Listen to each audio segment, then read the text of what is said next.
امروز دوستای عزیز قسمی که می‌بینید بر ما کباب تکه آماده میکنن از گوشت گوساله که همگی بسیار دوستم داره. شخصا خودم خب در مجموع غذای خوشمزه است، کلگی دوست داره، ولی اگر از مضر بودنش آگاهی داشته باشن فکر نکنم مقدر استفاده. فعلا در طبابت که گنگ مانده سرطان معده است که تقریبا در علم طبابت 500 روز برش وقت داده شده. یعنی خطرناکترین سرطان که ما گفته میتونیم در بخش طبابت سرطان معده است. به می اساس است که غذا در داخل معده تش میکنه. یکی از عامل اساسیش بگویم خدایا چون بعضی از کسا بسیار پرخوری میکنن، درد بسیار شدید در قسمت قفس سینه و تخته پشت مریض احساس میکنه. بعض اوقات استفراغات شدید نزد مریض به وجود میاره، بعض اوقات هم اورخای پی در پی.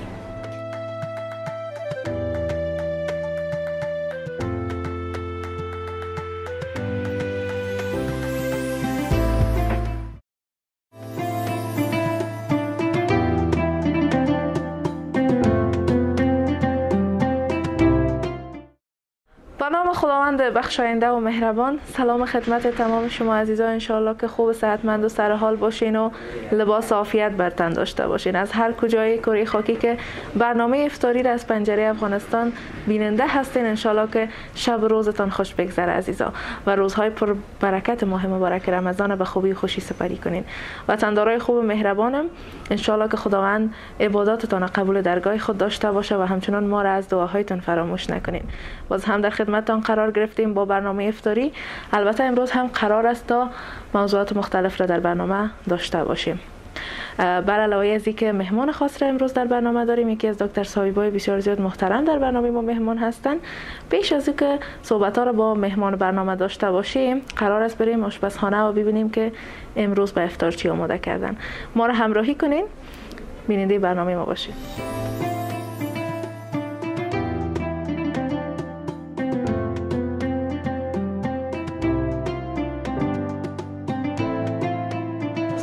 اومدیم طرف آشپزخانه تا ببینیم که امروز برای افطار ما چی آماده میکنن. سلام علیکم فیصل جان. علیکم سلام. خوب هستین؟ زنده و سلامت باشی. سلامت باشی. چی آماده میکنی بخیر؟ فعلا کباب اختر دارم. بسیار خوب. امروز افطاری کباب داریم. بله یا افطاری شما کباب است امروز ان شاء الله. این کدام گوشت است؟ این گوشت گوساله است. گوشت گوساله است. بسیار خوب. در این کدام مواد انداختی که فعلا رخته میکنی؟ خب مساله بلوچی است کم شیره. قوره انگور است و 6 رقم مساله دیگه است. البته اون ترکیبات 3 رقم مساله است که 6 نوع مساله بر ما میشه. امی کباب آماده کردنش فکر کنم یگان ترک داره، بخاطر که در خانه که آماده میکنن سخت میآید. کبابی که در بیرون مثلا آماده میشه یا آشپزایی که مهارت دارن آماده میکنن چطور که نرم و مزه‌دار میباشه؟ خب ما یختی دیگه یک روز پیش انجام میدیم. یک روز مکملی دخته می باشه. در خانه زیادتر کسا هم دفعه نخته میکنن، هم دفعه روی کوره میبرن و مخاطر او سخت می باشه یا نرم میشه. یک رقم پوست هم در روی خود داره، گوشت فکر کنم او را پس میکنید. بله یا او شلکشی میشه. اول شلکشی میشه، بعد از او مثل کباب آمادهش میکنیم به اندازه کباب. یعنی اگه او پوست باشه باز نمیشه، خوبش نمیاد. نه خیر، شخ میمونه. امروز دوستای عزیز قسمی که میبینید بر ما کباب تکه آماده میکنن از گوشت گوساله. دیگه اون دنبست فکر کنم. بله این دنبست که یک دو تکه گوشت میگیریم، یک تکه اون دنبست. دیگه دوستای عزیز آماده میشه بخیر، شما بیننده باشین. چقدر وقت در بر میگیره تا بخیر آماده شود؟ الا 8 دقیقه آماده میشه. 8 دقیقه. بله. قرآن دیگه متو خوب سعید آقا از دوستای عزیز. فقط منتظر هستیم که نزدیک آذان شوه و بخیر کبابا را بر ما فیصل جان آماده کنه. شما بیننده برنامه ما باشین که بخیر باز مهمان ما تست کنه که کبابا چطور است مزهشان. درست است فیصل جان؟ بله نوش جان، ان شاء الله که آماده شد با شما نوش جان کنیم. ان شاء الله. تشکر میکنم.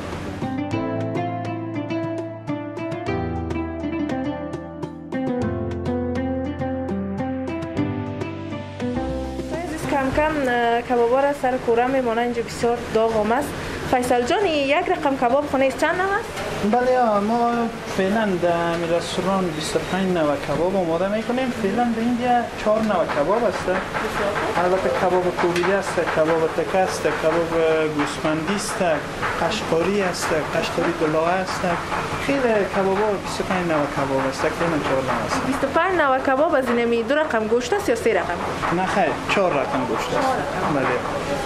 از گوشت ماهی استفاده میکنیم. بسیار عالی. ما پیشتر دیدم قسمت روغن بود امرای لیمو. بله. او رو به خاطر چی استفاده؟ او را به خاطر کباب چکن یا کباب مرغ او لا و لا نسبت که پخته میشه نیاز به روغن می داشته باشه. کباب مرغ فکر کنم از کباب گوشت گوساله که زودتر آماده میشه. نه خیر دیرتر آماده میشه. بله دیرتر. اگر نه گوشتش نازک‌تر است. گوشتش نازک است چون که کم دول است.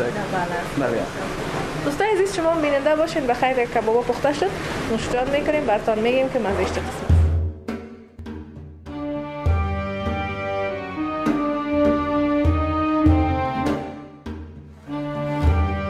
وطندارای عزیز برگشتم به استودیو و فعلا هم گفتم براتون که یک مهمان بسیار زیاد گرانقدر در برنامه با خود داریم. دکتر صاحب یلدا احمدی، معالج داخلی عمومی. سلام علیکم دکتر صاحب. سلام خدمت شما شاجان نازنین، خدمت تک تک بینندگان عزیزتان. انشالله که خوب صحتمند سر حال باشن، روزای مبارک رمضان کنار فامیلشان به خوبی و خوشی سپری کنن تا عبادتشان قبول درگاه. سلامت باشید دکتر صاحب، بسیار زیاد تشکر. خوش آمدین به برنامه ما. خوش باشین شاجان، تشکر. زنده باشین. چطور میگذره بخیر روزای ماه مبارک رمضان؟ در مجموع چون ماه خیلی پرفیض پربرکت است و خوشبختی است که در هوای سرد آمده، دقیقاً بسیار خوب میگذره. تو آدم سشیش نمیفهمه که روزه هست نیست. در غیر از خوب ماه پرفیض پربرکت است، خواه یا ناخواه خوب میگذره. ماه مسلمین است، یعنی ماه پربرکت پرفیض است. بدون شک بله، ماه است که اگر در تمام سال پریشانی داشته باشیم، هر گونه مشکلات داشته باشیم، انشالله که من مطمئن هستم در این ماه تمامش حل میشه و برطرف میشه. خب دکتر صاحب، در ماه مبارک رمضان دیگه فکر کنم که البته بدبختانه بگوییم مشکلات صحت یک کم زیاد میشه، بخصوص کسایی که متوجه تغذیه خود نمی باشن و به این دلیل است که مصروفیت شما دکتر صاحبان بیشتر میشه. ولی در مجموع اگر یک فرد متوجه صحت خود باشه، غذاهای درست سالم استفاده کنه، تغذیه سالم داشته باشه، از غذاهای استفاده کنه که به صحت مضر نیست، هیچ کس مریض نمیشه. و در مجموع افغانستان کشور هست که زیادتر مردم فست فود نوش جان میکنن. خود فست فود باعث مشکلات گوارشی میشه چون غذای ثقیل است. معمولا معده بالایش بسیار فشار میاد، یک کم مشکلات گوارشی بیشتر است. بله، باز فست فود دکتر صاحب یک غذایی است که همگی بسیار دوستم داره، شخصا خودم. خب در مجموع غذای خوشمزه است که ترکیباتش مساله‌جات می باشه، تقریبا روغن زیاد می داشته باشه، کلگی دوست داره. ولی اگر از مضر بودنش آگاهی داشته باشن فکر نکنم قدر استفاده. بله این بس دقیقاً. خب دوستای عزیز، در برنامه امروز می‌خوایم که در مورد سیستم هاضمه بخش معده صحبت داشته باشیم. ابتدا از شما دکتر صاحبی میپرسم که خود معده چی است؟ ما میفهمیم که یکی از عضو بدن ما است. معلومات بیشتر در موردش نداریم، بیشتر هموطنای ما. میشه بر ما یک تعریف از معده داشته باشیم؟ خب معده یکی از اساسی ترین بخش عضو بدن انسان است که یک تعریف اگر داشته باشیم از خود معده، یک عضو عضلاتی تو خالی دستگاه گوارشی است که متصل به مری و امعای کوچک می باشه. وظیفه اصلیش مختل کردن، مخلوط کردن غذای اولیه توسط انزایم ها و اسید ها می باشه. خود معده توسط انزایم ها حمایه میشه، یعنی از عضله است که توسط انقباضات و انبساطات غذا را در خود مخلوط میکنه.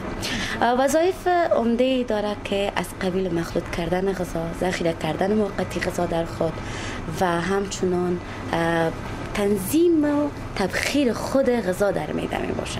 یکی از اساسی ترین وظایفش امی است که توسط انزایم ها و اسیدها غذا را به توته ها و پارچه های خرد تقسیم کرده به امای کوچک و امای بزرگ که سیستم هاضمه میشه انتقال پیدا میکنه. معده نقش بارز در قسمت عصبی، هورمونای عصبی داره. هر غذایی که ما نوش جان میکنیم در قسمت اول و اولویه مستقیم به معده انتقال میکنه. گفته میتونیم که یکی از اساسی ترین وظایف عمده خود معده مخلوط کردن غذا است، یعنی پارچه کردن غذا است که توسط انزایم ها و اسیدهای حمایه میشه. گفته میتونیم که معده از چندین انزایم ها تشکیل شده که اولش هیدروکلورین است که HCl برش میگن. یکی از انزایم اساسی است که در تنظیم مخلوط کردن غذا کمک میکنه و خود معده را حمایت انزایمی میکنه. که بخشای دیگهش است که کاردیا می باشه، یعنی اولین قسمت که مری به معده وصل پیدا میکنه و پایپک کوچک که است به نام کاردیا یاد میشه که مستقیم مری را به معده متصل میکنه. قسمت بعدیش که فونودوس نامیده میشه، این گازات که تبخیر میکنه همیشه در خود نگهداری میکنه. قسمت بعدیش که به نام بادی بندنه یاد میشه، این همه مواد غذایی را یک از بزرگترین عضو معده نامیده میشه که انزایم های زیاد را در خود داره. همه غذاهایی که در معده وارد میشه این در خود ذخیره میکنه. قسمت دیگهش که به نام اندروتوم یاد میشه، این خود وظیفه اصلیش مخلوط کردن غذا است که غذاها را به توته ها و پارچه های کوچک مخلوط کرده به قسمت بعدی که به نام پلوریم یاد میشه انتقال میده که خود پلوریم یکی از نقطه اساسی خود معده می باشه که به امای کوچک و امای بزرگ متصل میکنه. یعنی گفتم میتونیم که خود معده از انزایم ها، اسیدها و املگم ها تشکیل شده که خود غذا را مخلوط کرده به مکانیکی تبدیل میکنه و غذا را بر امای کوچک، امای بزرگ، سیستم گوارشی بزرگ نامیده میشه انتقال میکنه. گفتم میتونیم که معده یکی از اساسی ترین بخش گوارشی به خاطر گفته میشه که تنظیمات خون همه بدن چرخشش سر معده است. در صورتی که اگر ما یک معده سالم داشته باشیم همه بدن ما سالم است. یکی از بخشای بدن ماست که وظیفه بسیار زیاد مهم انجام میده و بسیار مهم می باشه که شاید چی که کاملا ما بدون معده نمیتونیم زندگی کنیم. بدون معده خود هیچ کس زندگی کردن نمیتونه. شاید شما هم یک معلومات داشته باشین سرطان ها انواع مختلف داره که هر کدامش از خود عمر دارن و تداویشان خیلی آسان شده. فی الحال در طبابت حال فعلا در طبابت که گنگ مانده سرطان معده است که تقریبا در علم طبابت 500 روز برش وقت داده شده. یعنی خطرناکترین سرطان که ما گفته میتونیم در بخش طبابت سرطان معده است. خداوند دور داشته باشه تک تک بیننده های عزیز ما را و از الله میخوایم که همشان محافظت داشته باشه. دیگه در مجموع معده یکی از مهمترین عضو است که نگهداریش وظیفه هر کدام ما شما است، وظیفه صحتی ما البته. ولی بعضی از هموطنای ما هستن، البته استثناء وجود داره، که بسیار زیاد بی توجه هستند در مقابل معده خود. به خصوص بازدمای رمضان بسیار زیاد برشان مشکلات، ناراحتی ها ایجاد میشه که اذیتشان میکنه. کدام راهکار پیش بگیریم از اینکه در ماه رمضان بتونیم که سیستم گوارش ما خوب باشه، صحتمند باشه، این مشکل بر ما پیش نشه از لحاظ معده؟ جا داره که یک بحث داشته باشیم در مورد ناراحتی های گوارشی یا هضمی معده. علل اولیش، علل اساسیش همی است که تغذیه نامناسب است. افغانستان یک کشور کلاً غریب پر است. یعنی نسبت به کشورهای دیگر اقتصاد کشور ما خیلی ضعیف است. غذاهای روی بازار خیلی زیاد هستند که ممکن میشه که هر شخص از استفاده کنه. تغذیه نامناسب یکی از علل اساسی گوارشی معده می باشه. هضم نامناسب و اضطراب و استرس یکی از اساسی ترین عوامل معده است، چون معده مستقیم با اعصاب ربط داره. بعدیش تغذیه نامناسب است که فعلا هیچ کس را من نمیبینم که معدهش درست تغذیه شده باشه. در تعداد کم هستند که متوجه صحت خود هستند و هم کسایی هستند که در طبابت هستند. و مهمترین اساسی ترین علل گوارشی نامنظمه ما میتونیم استرس بگوییم. یعنی استرس خیلی رول داره، خیلی اساسی است استرس بالای معده و امی خود استراب باعث ایجاد مشکلات هضمی و گوارشی میشه. یکی از عمده ترین اشاره کردین نشوه جان عزیز که در رمضان و خارج از رمضان زیادتر کسا دچار هضم های گوارشی نامنظم هستند، یعنی ناراحتی های معده هستند که گفته میتونیم خود رفلاکس معده، رفلاکس معده یا GERD یا هم به اصطلاحی هم ما میتونیم بگوییم ترش کردن غذا در داخل معده. یکی از اساسی ترین و عمده ترین مشکلات است که نزد هم افراد دیده میشه. بسیار معمول می باشه بخصوص در ماه رمضان. بله، بخصوص در ماه مبارک رمضان. حالا براتون اشاره میکنم که چرا. زمانی که غذاهای استفاده میکنیم، غذاها تجمع میکنه در معده، یعنی هر رقم غذایی را که ما نوش جان میکنیم تجمعاتش زیاد میشه، انزایم ها زیادتر افراز میشه، اسیدها زیادتر افراز میشه. به می اساس است که غذا در داخل معده ترش میکنه. یکی از عامل اساسیش بگویم خدایار جان بعض از کسا بسیار پرخوری میکنه. پرخوری یکی از اساسی ترین مشکل خود هضم گوارشی است که امی رفلاکس با وجود میاره و رفلاکس یکی از خطرناکترین بخش معده است که انزایم زیاد تولید میکنه، ترشح انزایم زیاد میشه، گازات زیادتر پخش میشه از خود خون و دوز که یکی از اساسی ترین بخش معده است، گازات زیادتر انتقال پیدا میکنه و خود همین علائمش درد بسیار شدید در قسمت معده، اروخ زدن است که ممکن است با اسیدها و بعضی از املگم ها مخلط باشه و قسمت بعدیش که هست درد بسیار شدید در قسمت قفس سینه و تخته پشت مریض احساس میکنه. بعض اوقات استفراغات شدید نزد مریض به وجود میاره، بعض اوقات هم اورخای پی در پی که باعث میشه مریض خیلی ناراحتی در معده خود احساس کنه. و علل عمده‌اش گفتیم که پرخوری کردن بیش از حد است. بیایید که بفهمیم که چی باعث رفلاکس معده میشه. یعنی بعض اوقات پرخوری هم نمیکنیم و ما میبینیم که ما رفلاکس داریم، معده ما بسیار تحت فشار قرار گرفته، سر ما درد میکنه، روش بسیار ناراحتی احساس میکنیم، بعضا حتی حالت تهوع هم میداشته باشه، حالت تهوعی شدید داریم، سرگنگسی هم روش احساس میکنیم. بیایید که بفهمیم علل اساسی ازی چی است، بخصوص در ماه مبارک رمضان. زمانی که ما افطار میکنیم اول کوشش کنیم که با غذاهای سبک، یعنی سوپ های ترکاری، با سوپ ها، انواع سوپ ها زیاد است، میتونیم از او شروع کنیم. از غذاهایی که حاوی ترشی باب است، بخصوص ترشی هایی که حاوی سرکه هستند، از اینیا باید ما بخی دوری کنیم.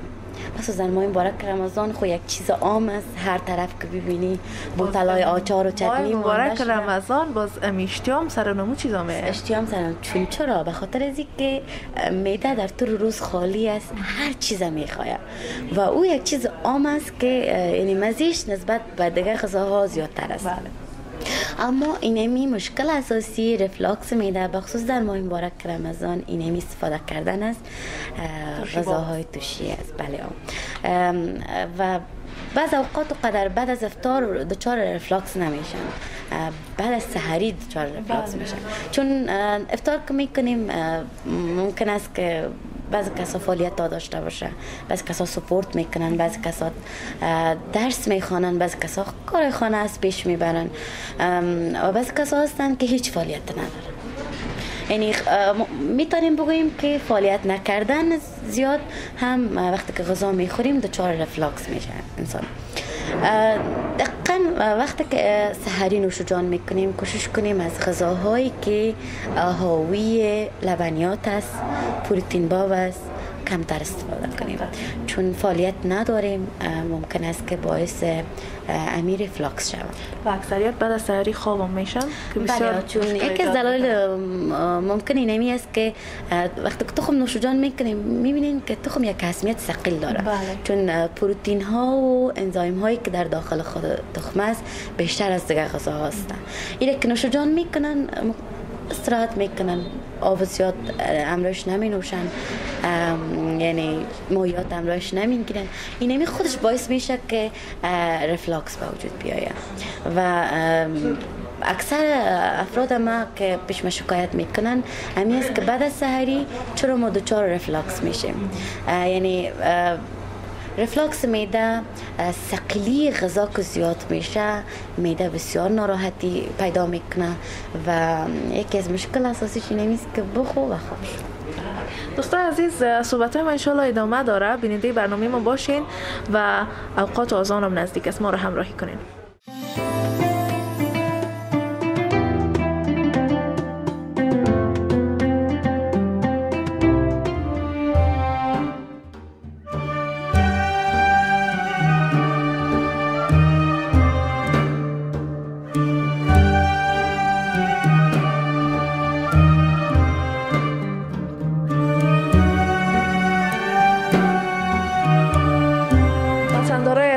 عبادتتان قبول درگاه حق باشه، انشالله که افطار خوش داشته باشین.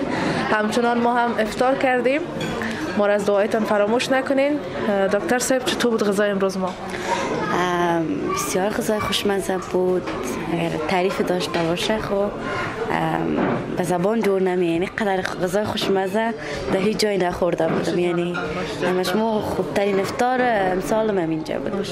ما خوشحال هستیم که شما از غذای امروز و از رستوران پلان بی راضی هستید. زنده باشین، تشکر از دعوتتان و بخیر باشین، سلامت باشین، طاعت عبادت همتون قبول درگاه حق باشه. سلامت باشین. همچنان بیننده‌های عزیزم، جایتان خالی، غذای بسیار مزه‌دار باز هم امشب بر ما آماده کردن که شما در تصویر می‌بینین و دکتر صاحبم تعریف کردن که واقعا مزه‌دار است. ما نوش جان کردم، امون لذت خاص خود را داره غذای پلان بی. دوستان عزیز، جا داره که در این بخش برنامه سپاسگزاری داشته باشم از هیئت رهبری رستوران پلان بی جهت حمایت از برنامه ما و شما اگر دوست دارین غذای بسیار زیاد لذیذ و مزه‌دار در ایام رمضان نوش جان کنین، حتما به پلان بی تشریف بیارین. تا برنامه بعد، خداوند نگهدارتان باشه.